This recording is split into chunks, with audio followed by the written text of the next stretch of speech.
নমস্কার বন্ধুরা, আশা করি ভালো আছো। আমিও ভালো আছি। তো দেখো, খিদে পেয়েছে, তার জন্য মুড়ি জোগাড় করে নিয়েছি। গাজর, পেঁয়াজ, লঙ্কা, আচারের তেল, শসা। রান্না হবে হচ্ছে লোটে শাক আর ভাঙাস মাছ। ভাতটা হয়ে গেছে মুড়ি খেতে খেতে। এই যে মাছের মধ্যে নুন হলুদ মাখিয়ে নিলাম। মাছটা ভেজে নেব এবার। কড়া বসিয়ে দিয়েছি, গরম হয়ে গেছে। তো দেখো,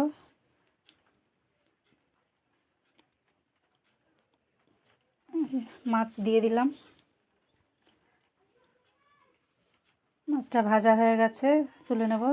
তার মধ্যে দিয়ে দিলাম আলু, লম্বা লম্বা করে কেটে ভেজে তুলে নেব আলুটা।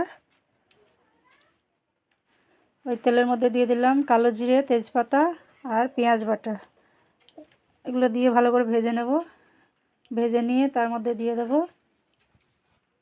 আদা রসুন বাটা। তো দেখো, দিয়ে দিলাম। এটা ভালো করে একটু নেড়ে নিতে হবে।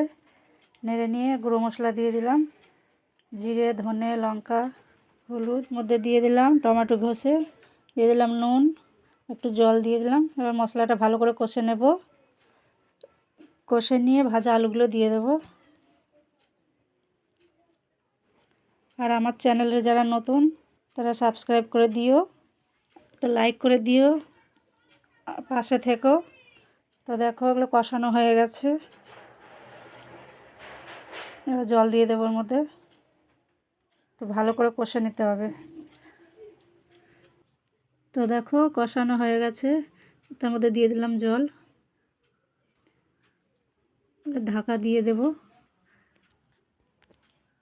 ঢাকাটা দিয়ে দিলে ফুটে উঠলেই মাছ দিয়ে দেব। এই যে ফুটে গেছে, আলুটাও সেদ্ধ হয়ে এসছে। দিয়ে দিলাম মাছগুলো।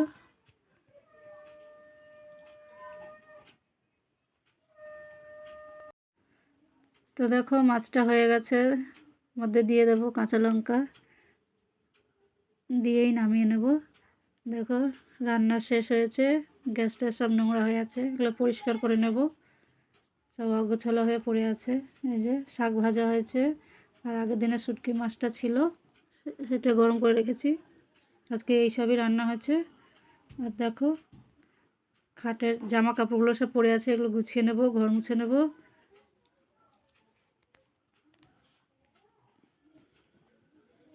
সব পরিষ্কার করে নিয়েছি।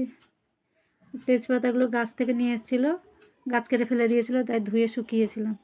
আর দেখো, খাট গোছানো হয়ে গেছে। চান করে এসে দেখাচ্ছি। ঠাকুরকে জল দিয়ে দিয়েছি।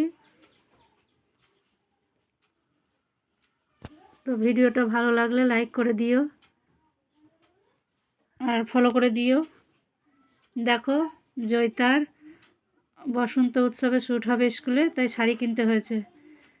এই যে শাড়ি। তো কেমন হয়েছে শাড়িটা কমেন্টে জানিও। তো আজকের ভিডিওটা এই পর্যন্ত। জয় নিতাই, শুভ সন্ধ্যা।